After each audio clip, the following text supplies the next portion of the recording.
नमस्ते दोस्तों, मैं अनुराधा त्रिपाठी आप सभी का स्वागत करती हूं अपने चैनल में जिसका नाम है अंश ज्ञान। दोस्तों, आज हम बात करेंगे मंदिर के बारे में। भगवान की पूजा तो हर घर में की जाती है। लोग अपने घर में भगवान को एक खास जगह देते हैं और उसी जगह पर रोजाना उनकी पूजा पाठ की जाती है। एक तरह से माना जाए तो यह स्थान हमारे घर में मंदिर के रूप में रहता है। मंदिर चाहे छोटा हो या बड़ा, लेकिन उसका वास्तु के अनुसार होना बहुत ज़रूरी होता है। दोस्तों, आज हम आपको आपके मंदिर से जुड़ी हुई कुछ खास जानकारियां बताने जा रहे हैं जिनका ध्यान रखना बहुत ज़रूरी होता है। अगर आप कुछ बातों का ध्यान नहीं रखते हैं तो आपकी पूजा पाठ, व्रत, उपवास, किसी भी चीज़ का फल आपको प्राप्त नहीं होता।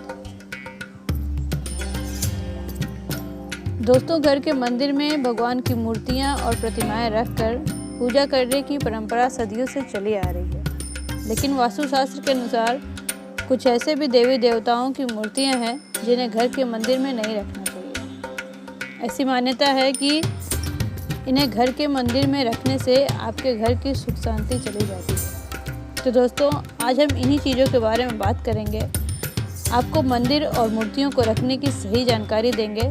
पर आगे बढ़ने से पहले मेरे चैनल को लाइक और सब्सक्राइब कर लीजिए ताकि आपको आपकी सारी समस्याओं का हल हमारे वीडियोज़ के माध्यम से मिल सके।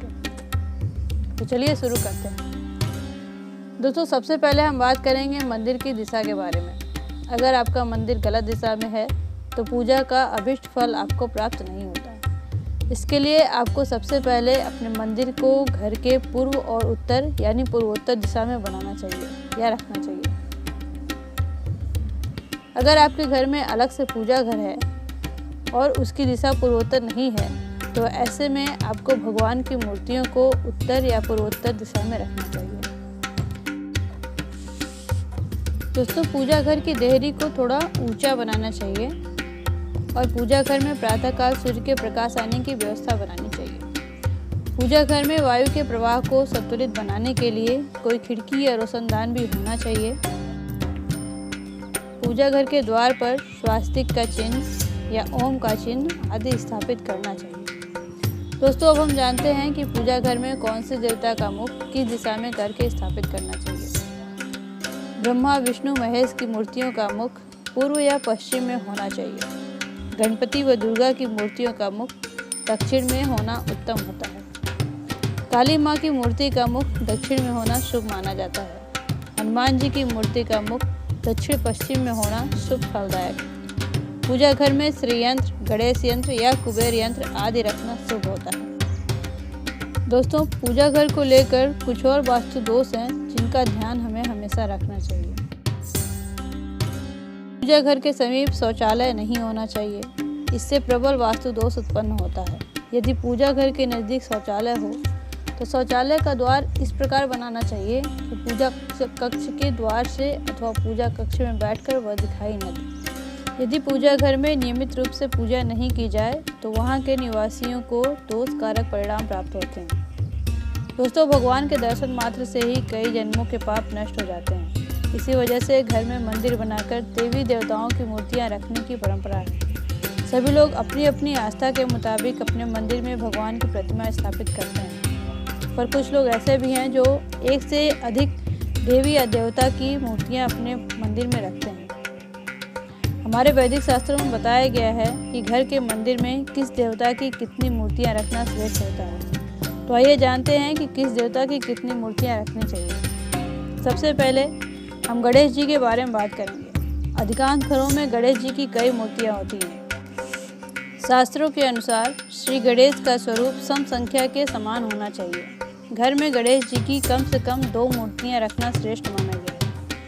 अब हम बात करते हैं शिवलिंग की संख्या और आकार के बारे में। ऐसा माना जाता है कि शिवलिंग के दर्शन मात्र से व्यक्ति की सारी मनोकामनाएं पूर्ण हो जाती हैं। घर में शिवलिंग रखने के संबंध में कुछ नियम बताए गए हैं। घर के मंदिर में रखे शिवलिंग का आकार हमारे अंगूठे से बड़ा नहीं होना चाहिए। ऐसा माना जाता है कि शिवलिंग बहुत संवेदनशील होता है, अतः घर में ज़्यादा बड़ा शिवलिंग नहीं रखना चाहिए।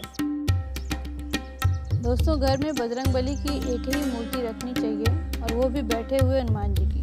बजरंगबली की प्रतिमा पति पत्नी के संयुक्त कक्ष में नहीं लगानी चाहिए।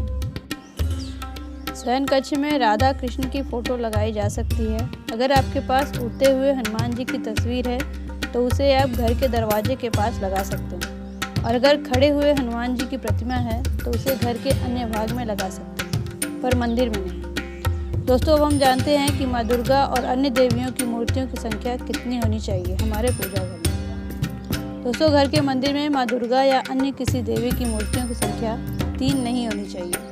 यह अशुभ माना जाता है। यदि आप चाहें तो 3 से कम या 3 से ज़्यादा मूर्तियाँ घर के मंदिर में रख सकते हैं। मूर्तियों के संबंध में श्रेष्ठ बात यही है कि मंदिर में किसी भी देवता की एक से अधिक मूर्ति न हो। अलग अलग देवी देवताओं की एक मूर्तियाँ रखी जा सकती हैं। दोस्तों, आज के लिए इतना ही। आगे की वीडियोज़ को देखने के लिए बेल आइकन दबाएं।